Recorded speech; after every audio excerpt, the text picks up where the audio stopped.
Hi, welcome back. This is Kumishisay once again. And today video is ipapakita ko sa inyo, ipapasilip ko sa inyo yung aking dream house.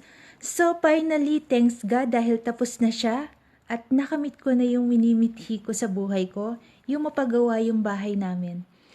So, yun lang, sobrang proud ako para sa sarili ko dahil isa yun sa big achievements na talagang pinapangarap ko sa buhay ko. So, yun lang guys. So, sa mga new friends ko pala, maraming salamat sa mga nag-subs na mga bago. Welcome to my channel and also to my Facebook friends. Salamat sa pagsuporta nyo. Alam nyo na kung sino kayo. And also to my YouTube friends. Salamat dahil nandyan kayo palagi para suportahan ako. So, magkano yung total cost na naubos ko sa bahay ko?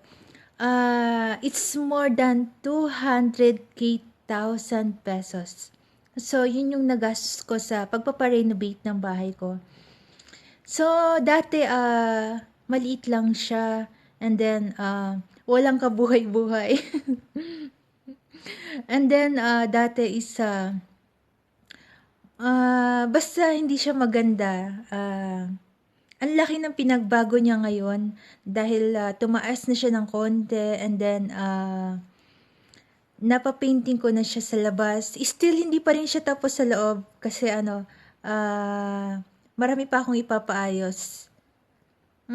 Unti-unti, basta at least tapos na yung roof and then yung finishing tapos na rin. And also tapos na rin yung window and also the door, the main door. Ikakabit na lang siya.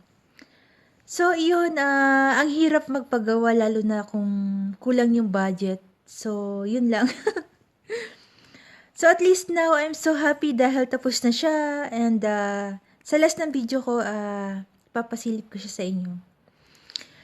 So, yun lang sa may mga pangarap dyan sa buhay. Basta, wag tayong susuko and laban lang tayo sa hamon ng buhay. And then, basta hard work lang and think positive dahil makakamit nyo din yung pinapangarap nyo sa buhay nyo. So, yun lang guys. If you are new to my channel, please don't forget to hit likes. And of course, don't forget to subscribe. Yun lang. So, thank you for watching and see you in my next vlogs. Bye-bye and good night. Bye-bye.